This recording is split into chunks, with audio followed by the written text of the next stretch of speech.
السلام علیکم ورحمۃ اللہ وبرکاتہ۔ سنو ڈیجیٹل میں آپ کا خیر مقدم ہے۔ ناظرین، آپ کا میزبان ڈاکٹر مریاض عباسی آپ کی خدمت میں حاضر ہے۔ آج ہم جس موضوع پہ بات کریں گے وہ انتہائی اہم موضوع ہے، وہ ہے اسلام اور سائنس۔ اسلام کی حقانیت جو 1400 سال پہلے قرآن مقدس کی صورت میں جو آپ صلی اللہ علیہ وسلم کے قلب اقدس پہ نازل ہوا، اس کے اندر سائنٹیفک ایکسپلوریشنز اور میریکلز کا جو سلسلہ بیان ہوا ہے، آج 1400 سال بعد جو سائنس جن حقائق سے پردہ اٹھاتی ہے، وہ اللہ رب العزت نے قرآن مجید میں 1400 سال پہلے وہ پردہ اٹھا دیا تھا، اور آج سائنس جو ہے وہ اسلام کی حقانیت کو تسلیم کرتی ہے۔ ٹھیک ہے، اس کے علاوہ جو پروپیگیشن ہے جو اسلام کے حوالے سے جتنی بھی پروپیگیشنز ہیں وہ رد ہو جاتی ہیں، چونکہ اسلام جو ہے اللہ کے نزدیک ان الدین عند اللہ الاسلام۔ ٹھیک ہے، سورہ آل عمران میں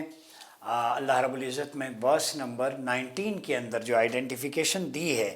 وہ ہے کہ دین جو ہے وہ اللہ کے ہاں اسلام ہے۔ Submit your authorities in front of Allah, الاسلام ہوا تسلیم۔ ٹھیک ہے، اللہ کی سبمیشن، اس کی رضا میں حکمت میں راضی ہو، اور جو اس کی حکمتیں ہیں پوشیدہ اس کو جاننے کی کوشش کرنا۔ ٹھیک ہے، پھر اس کے بعد جو اگر ہم دیکھیں کہ معجزات کے بارے میں سب سے پہلے جو میریکلز ہیں قرآن میں بھی بیان ہوئے ہیں کہ یہ معجزات کئی قسم کے تھے۔ ٹھیک ہے، یہ ادبی بھی تھے، بیانی بھی تھے، دو قسم کے تھے۔ قرآن مجید 1400 برس سے چیلنج کر رہا ہے کہ کوئی مقابلہ کر کے دیکھ لے کہ یہ معجزات خرق عادت بھی تھے۔ ٹھیک ہے، جس کو عام جو ہے وہ عقل تسلیم نہیں کرتی، عاجز آ جاتی ہے اس کے سامنے۔ جیسے عصائے موسیٰ سانپ بن سکتا تھا، تو کھجور کی ایک ٹہنی آپ صلی اللہ علیہ وسلم کے ہاتھوں میں تلوار بن گئی۔ ٹھیک ہے، اور جس صحابی کو دی گئی وہ ساری عمر اس سے لڑتے رہے۔ پھر بحر قلزم نے بنی اسرائیل کو دشمنوں سے دور بھاگنے میں مدد دی، تو عہد فاروقی میں دریائے دجلہ نے مسلمانوں کے لیے دشمن پر چڑھائی کی، راہ ہموار کی، اور جو ہے وہ مدائن فتح ہو گیا۔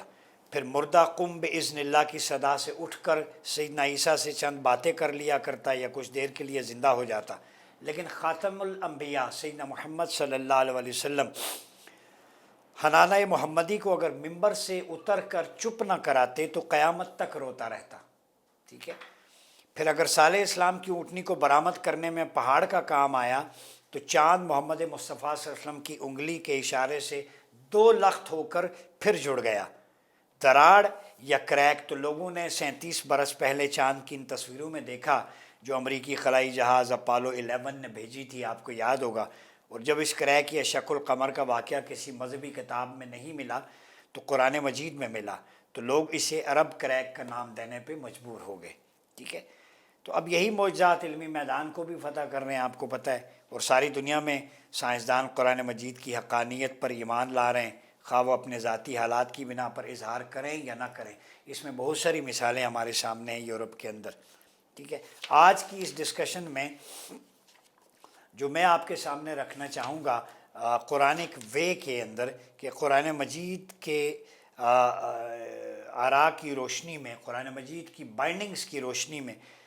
سائنس جو ہے جو آج ایکسپلور کر رہی ہے، وہ قرآن نے 1400 سال پہلے وہ ساری چیزیں بیان کر دی تھیں۔ ٹھیک ہے، پھر اس سے پہلے قرآن میں ڈائیو کرنے سے پہلے ایک چیز میں آپ کو بتا دوں کہ حدیث سیدنا ابو ہریرہ سے مروی جو تھی کتے کے لعاب کے بارے میں۔ ٹھیک ہے، کتے کے لعاب سے آلودہ پانی اور حدیث ابو ہریرہ کے متعلق عصر حاضر کی سائنسی تحقیقات سامنے آئی ہیں۔ ٹھیک ہے، جیسے بہت ساری ہیں کہ ایک شخص جو ہے وہ کہتا ہے کہ مصر کے ایک ڈاکٹر جو ہے وہ انہوں نے اس پہ ایکسپیریمنٹ کیا کہ جس میں کتے نے منہ ڈالا تھا، جس برتن میں، خوردبین کے ذریعے تحقیق کی اور پتہ چلایا کہ اس پانی میں کتے کے جو جراثیم آتے ہیں وہ مٹی کے سوا کسی اور چیز سے نہیں مرتے، کیونکہ اس میں نوشادر ہوتا ہے۔ یہ جراثیم صرف نوشادر سے مرتے ہیں، اور چونکہ زمین میں وافر مقدار میں نوشادر موجود رہتا ہے، اس لیے نبی پاک صلی اللہ علیہ وسلم نے مٹی کا نام لیا تاکہ بازاروں میں نوشادر تلاش نہ کرنا پڑے۔ تو 1400 سال پہلے جن جرمز کو کل کرنے کا نسخہ آپ صلی اللہ علیہ وسلم نے بتایا تھا، آج سائنٹیفک لیبارٹریز یہ تسلیم کرنے پہ مجبور ہیں کہ مٹی کا آپ صلی اللہ علیہ وسلم نے اس لیے کہا کہ ایکسس میں ہوتی ہے تاکہ لوگ مشکل میں نہ پڑیں اور اس کے ذریعے جراثیم کو دھو لیا جائے، ٹھیک ہے۔ اور پھر اس کے علاوہ کئی فرینچ ڈاکٹرز ہیں وہ کہتے ہیں کہ جب وہ اس پانی کو پی چکے تو خوردبین میں سے دیکھا کہ اس میں جراثیم موجود تھے، پانی گرا کر کئی بار دھویا گیا، ہر بار جراثیم اس میں موجود تھے، اور جب مٹی سے مانجا گیا تو اس کے بعد چیک کیا، نہ صرف جراثیم مر گئے بلکہ برتن بھی پاک ہو گیا، اور اس سے فرینچ ڈاکٹر جو باپ بیٹی تھے وہ مسلمان بھی ہو گئے۔ پھر مکھی کے پروں والی احادیث جو حضرت ابو ہریرہ سے ہے اس پہ سائنسی تحقیق ہے، ٹھیک ہے۔ یہ ایک باہر کے ملک کی یہ بھی ہے کہ مکھی کے پر کے آپ صلی اللہ علیہ وسلم فرمایا کہ ایک پر اگر ہو جائے اس میں ڈوب جائے تو دونوں ڈبو کے باہر نکال لو تو پھر اس میں کوئی نقصان نہیں ہے، ٹھیک ہے۔ تو حدیث جو ہے وہ آپ صلی اللہ علیہ وسلم کی تو یہ ہے، لیکن اگر اس پہ انالیسز اور اس کا مکھی کا پوسٹ مارٹم اور تجزیہ جو سائنسدانوں نے کیا تو اس نتیجے پر پہنچے کہ ایک پر میں ایسا زہر پایا جاتا ہے جس کا تریاق دوسرے میں ہوتا ہے، اگر مکھی مشروب میں پڑ جائے تو اسے ڈبو دیں، اس مشروب سے جراثیم سے پاک ہو جائے گا، اس کے بعد آپ برتن استعمال کریں، مشروب پی لیں یا بہا دیں، اور نہ پئیں تو آپ کی مرضی، کیونکہ برتن اور پانی دونوں صاف ہو چکے ہیں۔ یہ بات آپ صلی اللہ علیہ وسلم نے 1400 سال پہلے بتا دی تھی کہ ایک میں زہر ہے دوسرے میں اس کا توڑ ہے، تریاق ہے۔ پھر زمینی پلیٹوں کے بارے میں قرآنی سبقت علم، آج جیولوجی جو ہے ماہر ارضیات کے ماہرین زمینوں کی پلیٹوں کا ذکر کرتے ہیں جنہیں پہاڑوں کی میخوں سے اپنی جگہ پر قائم کیا گیا، حالانکہ 1400 سال پہلے قرآن مجید میں اللہ رب العزت نے سورہ رعد میں ارشاد فرمایا وَفِي الْأَرْضِ قِطَعٌ مُتَجَاوِرَاتٌ، زمین میں ایک دوسرے کے ہمسایہ قطعات یعنی پلیٹیں ہیں۔ یہ سطح زمین پر جو آپ دیکھ رہے ہیں نا آج الگ الگ بر اعظم ہیں، تو یہ سب پہلے یکجا تھے، یہ ایک دوسرے سے جڑے ہوئے تھے، یعنی تمام خشکی علیحدہ تھی اور اس کے ایک طرف پانی تھا، پھر یہ بر اعظم ٹوٹ کر ایک دوسرے سے دور ہو گئے، جیسا کہ مغربی افریقہ میں آپ دیکھیں تو خلیج گنی کے نقشے سے صاف ظاہر ہے کہ جنوبی امریکہ کے ملک برازیل کا شمال مشرقی کونا افریقہ کے ساحل گنی سے ٹوٹ کر الگ ہوا ہے، ٹھیک ہے۔ یوں امریکہ دور جا بیٹھا اور آسٹریلیا دوسرے کونے پہ اور یورپ جزیرہ نما بن کر رہ گیا۔ تو یہ کس قدر حیرت کی بات ہے کہ زمینی پلیٹوں کا انکشاف اس نظریے کا قرآن مجید نے 1400 سال پہلے دیا تھا، تو یہ اللہ کی جو حکمتیں ہیں وہ ہمارے سامنے آشکار ہو رہی ہیں، اور اسلام، قرآن اور پروفٹ آف اسلام کی جو پریڈکشنز ہیں وہ حقانیت ہے، وہ ثابت ہو رہی ہے۔ پھر ایٹمی قوت کا انکشاف، بڑی امپورٹنٹ چیز، مناظرہ بین الاسلام والنصرانیہ، آپ کو پتہ ہے خرطوم سوڈان میں ہوا تھا، اور اس کے بعد کچھ عیسائی مسلمان ہو گئے تھے، اس میں جو اسکالرز تھے انہوں نے انکشاف کیا کہ سب سے پہلے ایٹمی طاقت کا انکشاف سیدنا علی کرم اللہ وجہ الکریم کے کلام سے دیکھنے میں آیا ہے، سیدنا علی کرم اللہ وجہ الکریم کے کلام سے دیکھنے میں، یعنی ایٹمی قوت کا انکشاف۔ اور پھر انہوں نے یہ بھی کہا تھا کہ ذرے کو پھاڑیں تو اس سے سورج نکلے گا، اور بابا فرید گنج شکر مشہور صوفی بزرگ جو ہیں ان کے کلام سے بھی یہ حوالہ دیا جا سکتا ہے کہ انہوں نے کہا کہ کسی ذرے کو چیریں تو اس سے عالم اصغر نکلے گا۔ پھر علامہ اقبال نے بھی اسے اپنی مشہور نظم طلوع اسلام میں کوٹ کیا ہے کہ لہو خورشید کا ٹپکے اگر ذرے کا دل چیرے، ٹھیک ہے۔ پھر پانی کی دو قسموں کا آپس میں نہ ملنا، یہ بڑی امپورٹنٹ چیز آپ کو بتاؤں کہ ایک اور حقیقت جو اب مسلمان انجینئرز بتا رہے ہیں کہ گندا پانی لے کر اس میں سے کسی طریقے سے گندگی کے آثار اور جراثیم اگر دور کر دیے جائیں تو پانی دوبارہ پاک ہو جاتا ہے، ٹھیک ہے۔ پھر ایک اور پروفیسر ہیں، ان کی تحقیق ہے، وہ کہتے ہیں بہت بڑی طاقتور خودبین سے دیکھیں تو آپ کو صاف پانی کے دھارے علیحدہ نظر آئیں گے جبکہ گندگی کے دھارے الگ ہوں گے۔ ان انکشافات کے پس منظر میں جب ہم دیکھتے ہیں تو رسول اللہ صلی اللہ علیہ وسلم کا 1500 سال پہلے بتایا ہوا نسخہ 1400 سال پہلے آج اپنی صحت کا لوہا منوا چکا ہے۔ آپ صلی اللہ علیہ وسلم نے فرمایا الماء طہور لا ینجسہ شیء، یہ سنن ابی داؤد جو ہے الطہارہ باب ما جاء فی بئر بضاع، حدیث نمبر 66۔ آپ صلی اللہ علیہ وسلم نے فرمایا پانی پاک ہے، اس کو کوئی چیز پلید نہیں کر سکتی۔ یہ 1400 سال پہلے آپ صلی اللہ علیہ وسلم نے جو بات بتائی تھی اس پہ آج سائنس تحقیق کر کے مان گئی ہے کہ وہ درست ہے، ٹھیک ہے۔ پھر وفی السماء رزقکم، تمہارا رزق آسمانوں میں ہے، ٹھیک ہے۔ کہ پودوں کا حمل ہواؤں اور مکھیوں اور بھونڈروں کے ذریعے قرار پاتا ہے، اسی طرح یہ آسمانی رزق جو ہواؤں کے ذریعے بارش کے ساتھ نازل ہوتا ہے اور اس سے قوت ایمانی میں، یعنی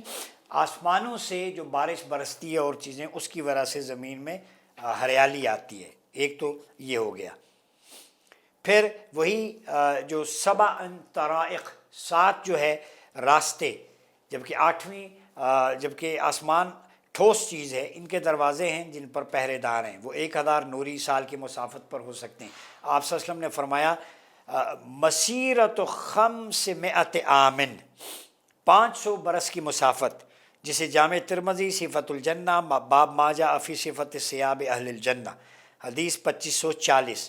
کہ آنے جانے کی دونوں راہیں طے کرنے کے لیے 1000 سال درکار ہیں۔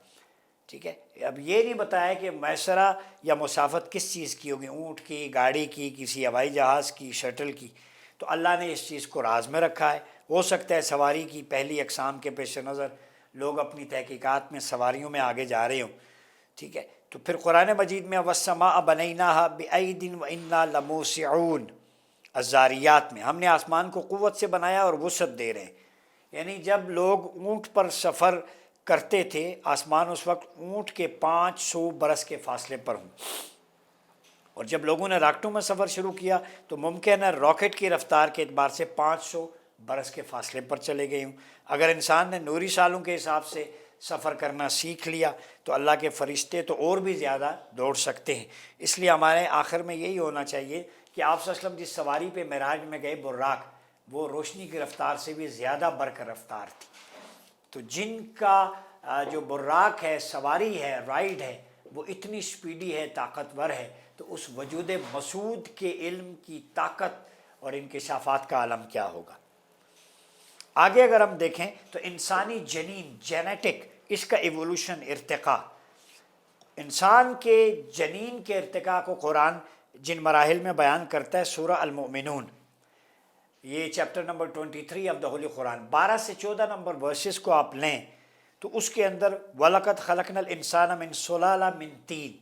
ثُمَّ جَعَلْنَاهُ نُطْفَةً فِي قَرَارٍ مَكِينٍ۔ ٹائم کم ہے، میں ترجمے پہ جاتا ہوں۔ ہم نے انسان کو مٹی کے جوہر سے پیدا کیا، پھر محفوظ قرارگاہ یعنی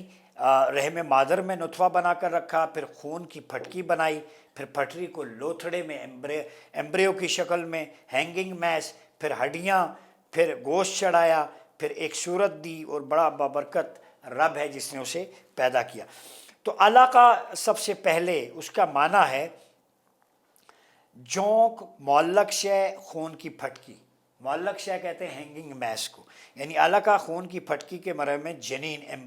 ایمبریو کا جونک سے موازنہ کریں تو ان دونوں میں ہمیں مشابہت نظر آتی ہے، ٹھیک ہے، اور اس مرحلے میں جنین ماں کے خون سے غذائیت حاصل کرتا ہے، اور یہ عمل جونک کے طرز عمل سے مشابہ ہے اور دوسروں کے خون سے غذا حاصل کرتا ہے، ٹھیک ہے۔ اب یہ پورا جو زوالوجی ہے، ایمبریولوجی، اس نے اس چیز ساری کو پروف کیا ہے، ٹھیک ہے۔ اب یہ چیز میں سطحی طور پہ کچھ چیزیں آپ کے سامنے رکھوں گا۔ اب یہ جو میں نے آپ کے سامنے جرثومہ، بیضہ، انڈا، یہ مراحل بیان کیے، پھر اخراج نطفہ کا مقام اور قرآن سورہ الطارق میں فرمایا یخرج من بین الصلب والترائب، پیٹھ اور سینے کی ہڈیوں کے درمیان سے جو میٹر نکلتا ہے، ٹھیک ہے، کس چیز سے وہ پیدا کیا؟ اچھلتے ہوئے پانی سے۔ تو آج سائنس جو ہے وہ اس کی تحقیق کر چکی ہے۔ پہاڑوں کی میخیں زمین میں گڑی ہوئی ہیں۔ آپ دیکھیں روئے زمین میں کئی یونیورسٹیوں میں ارتھ زمین نامی کتاب ایک بنیادی حوالے کا درجہ رکھتی ہے، آپ کو پتہ ہے۔ اس کے 2 مصنفین میں سے ایک ہیں بڑے مشہور پروفیسر ایمبرٹس فرینک پریس، وہ سابق امریکی صدر جمی کارٹر کے سائنسی مشیر تھے، وہ سائنٹیفک ایڈوائزر تھے جمی کارٹر کے، اور 12 سال National Academy of Sciences Washington D C کے صدر رہے۔ ان کی کتاب کہتی ہے کہ پہاڑوں کے نیچے ان کی جڑیں پوشیدہ ہوتی ہیں،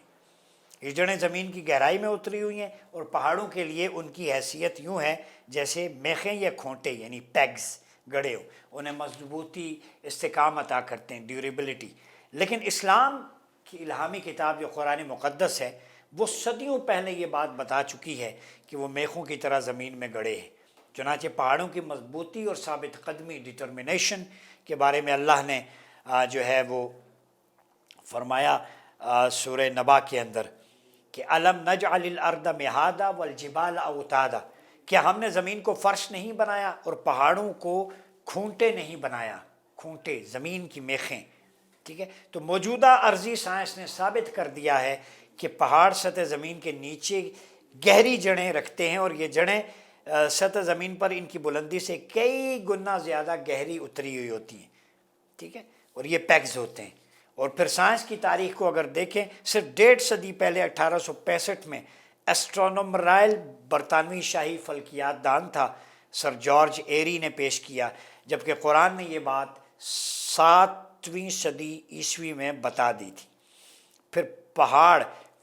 پہاڑ فشر ارض جو کرسٹ آف دا ارتھ کو مستحکم بنانے میں اہم کردار ادا کرتے ہیں۔ پھر تخلیق کائنات اور رز و سما کی حقیقت، ثم استوى الی السماء وهي دخان، حامیم سجدہ، پھر آسمان کی طرف متوجہ ہوا، وہ آسمان دھواں تھا۔ اس کو بھی سائنس، ڈاکٹر الفریڈ کرونر دنیا کے مشہور ماہر ارضیات ہیں، وہ جرمنی کے ادارہ ارضی سائنس کے چیئرمین اور پروفیسر بھی رہے، انہوں نے کہا کہ محمد صلی اللہ علیہ وسلم جس معاشرے سے تعلق رکھتے تھے اسے ذہن میں رکھتے ہوئے میں سمجھتا ہوں کہ تقریباً ناممکن ہے وہ کائنات کی مشترکہ ابتدا جیسی باتوں کے بارے میں کچھ جانتے ہو، کیونکہ سائنسدانوں کو بہت پیچیدہ اور ترقی یافتہ فنی طریقوں سے گزشتہ برسوں کے اندر یہ معلوم ہوا کہ ابتدا میں کائنات کی حقیقی صورتحال کیا تھی۔ میں سمجھتا ہوں کہ ایک ایسے انسان جو 1400 سال پہلے نیوکلیر فزکس یعنی ایٹمی طبیعیات کے بارے میں کچھ نہیں جانتے تھے، اس پوزیشن میں نہیں تھے کہ اسے اپنے ذہن سے معلوم کر سکتے کہ زمین اور آسمانوں کی اصل ایک ہے۔ چنانچہ دھوئیں سے وجود میں آنے والے نئے ستاروں کا تعلق ہے تو اس سے مراد پوری کائنات کی بگ بینگ تھیوری ابتدا ہوئی تھی۔ تو آپ صلی اللہ علیہ وسلم کو یہ بات اللہ رب العزت نے بتائی، قرآن مقدس میں سورہ فلق میں ہے، قل اعوذ برب الفلق، فلک پھٹنا نمودار ہونا، رات کی تاریکی کو چیر کے آنا لغت میں، تو ایکسپلوڈ ہوئی یہ کائنات، بگ بینگ تھیوری۔ پھر مخ دماغ اور جھوٹی خطا کار پیشانی کا تذکرہ، ٹھیک ہے، یہ قرآن مجید نے بیان کیا ہے کہ ایک بدخو جو کافر تھا جس نے نبی صلی اللہ علیہ وسلم کو حرم کعبہ میں نماز پڑھنے سے روک دیا تھا، ٹھیک ہے۔ پھر دریاؤں سمندروں کے برزخی دھاروں کا انکشاف، ٹھیک ہے، مرج البحرین یلتقیان بینہما برزخ لا یبغیان، ٹھیک ہے، وہ دو سمندر جو وہاں ملتے ہیں لیکن تجاوز نہیں کرتے، ایک پردہ ہے، ایک کھارا ہے ایک میٹھا ہے، ٹھیک ہے۔ تو یہ آپ دیکھ لیں، یہ دو سمندر آج بھی دنیا کے اندر ارزق یا نیلا بلو یا ابید وائٹ، ٹھیک ہے۔ تو یہ دریائے نیل کو عربی میں نہر النیل یا بحر النیل کہتے ہیں، سمندر کو فارسی میں ویسے دریا بھی کہا جاتا ہے۔ تو یہ دو سمندر، قرآن میں گہرے سمندروں کی موجودہ کیفیت یہ بھی ہے، بادلوں کی تشکیل کے بارے میں قرآن نے نظریہ دیا، ٹھیک ہے۔ آپ حقائق جتنے بڑے کریں، پانی کا میٹھا پانی اور ماحولیاتی توازن، دو عورتوں کی گواہی ایک حیران کن دریافت، یہ جناب آپ کو ملی سورہ بقرہ ورس نمبر 282 کے اندر۔ پھر قرآنی وعدہ، ایک دانے سے 700 یا اس سے بھی زیادہ دانے، یہ البقرہ 261 کے اندر سنبلوں کا لفظ استعمال ہوا ہے، وہ دانہ جس سے 7 بالیاں اور ہر بالی میں 100 دانے ہوں گے، ٹھیک ہے، وہ جو چاہے بڑھا دے۔ پھر امام عبداللہ انصاری قرطبی اپنی تفسیر لجامع الاحکام القرآن میں کہتے ہیں کہ اللہ کی راہ میں خرچ کرنا کتنا شرف اور نیکی کی بات ہے کہ 700 یا اس سے بھی زیادہ نیکیاں۔ تو یہ آج ہماری جو سائنس ہے وہ اس چیز کو پروو کر چکی ہے کہ یہ قرآن نے جو کہا وہ بالکل صحیح ہے۔ اسی کو اقبال نے کہا تھا، ذرا نب ہو تو یہ مٹی بڑی زرخیز ہے ساکی۔ تو قرآن مجید کے سائنس انکشافات پر سائنسدانوں نے بھی بہت سارے تاثرات دیے ہیں پوری دنیا کے۔ وہ کہتے ہیں کہ کائنات دھواں تھی، اس کی ابتدا پانی سے ہوئی، قرآن نے درست کہا، دنیا کی تمام اشیاء جوڑا جوڑا پیدا کی گئیں، یہ بھی سائنسدان کہتے ہیں قرآن کی بات ٹھیک ہے۔ نباتات میں سبز مادے کی اہمیت سورہ انعام میں اس کا بھی جو ہے وہ اتھینٹیکیشن ہو چکی ہے۔ پودوں کا حمل اور ہوائیں، اس کے بارے میں بھی سورہ حجر حامیم سجدہ میں۔ دودھ کے اجزائے ترکیبی اور دوران خون سورہ نحل میں، اس کو بھی سائنس تصدیق کر چکی ہے۔ تو سائنس اصل میں ایمان لا رہی ہے ان انکشافات پر جو قرآن نے 1400 سال پہلے بیان کیے۔ درد کا احساس صرف جلد کو ہوتا ہے، سورہ نساء ورس نمبر 56۔ سورج روشنی کا منبع اور چاند محض روشن ہے، سورہ فرقان، اس کو بھی سائنس مان چکی ہے۔ سورج اور چاند کے مداروں کا وجود، ٹھیک ہے، الانبیاء ورس نمبر 33۔ سورج اپنی منزل کی طرف رواں دواں ہے، سورہ یاسین، ٹھیک ہے، اور یہ زمین سکڑ رہی ہے، ٹھیک ہے، اس کے بارے میں بھی کائنات توسیع پذیر ہے۔ الزاریات کے اندر کم سے کم مدت حمل کتنی ہے، الاحقاف، اس کو بھی سائنس مان چکی ہے، ٹھیک ہے۔ ایک جیسی صورت بنا کے لاؤ، الطور، ہود کے اندر، اس کو بھی سائنس مان چکی، قرآن جیسا کلام کوئی نہیں بنا سکتا۔ پھر فصاحت و بلاغت، یعنی اعجاز کوئی بھی لیں، جو سائنٹیفک ایکسپلوریشنز ہیں، میتھمیٹیکل ایکویشنز ہیں، ٹھیک ہے، بایولوجی ہے، chemical evolution of human life, اور بایولوجیکل ایولوشن ہو یا پلانٹس کے بارے میں ہو، زوالوجی ہو، ایمبریولوجی ہو، باٹنی ہو، کوسمولوجی ہو، ٹھیک ہے، یہ ساری ارتھ سائنسز ہوں، کیمیکل سائنسز ہوں، ان سب کا ذکر قرآن مجید 1400 سال پہلے کر چکا ہے، اور سب کی سائنس تصدیق کر چکی ہے، اور آئندہ آنے والی جو ریسرچ ہے، جو قرآن نے کہہ دیا، اس پہ تحقیق ہو رہی ہے اور اس کو بھی مان رہی ہے۔ اس کا مطلب ہے کہ 1400 سال پہلے جو قرآن نے کہا، جو آپ صلی اللہ علیہ وسلم کی احادیث نے بیان کیا، جیسے میں نے مٹی سے برتن کو صاف کرنے کی بات تھی، وہ سائنس پروف کر چکی ہے۔ تو ہمیں شکر ادا کرنا چاہیے، اللہ نے ہمیں دین اسلام عطا کیا اور اپنے محبوب نبی صلی اللہ علیہ وسلم کی امت میں پیدا کیا کہ ہم بلیسڈ لوگ ہیں۔ ان ایکسپلوریشنز کو جو آج کی جدید سائنس تحقیق کر کے مان رہی ہے، ہمیں قرآن نے اور آپ صلی اللہ علیہ وسلم نے 1400 سال پہلے عطا کر دیا۔ اپنا بہت خیال رکھیے گا۔ اپنے میزبان ڈاکٹر عمر ایاز عباسی کو اجازت دیجیے۔ اللہ حافظ۔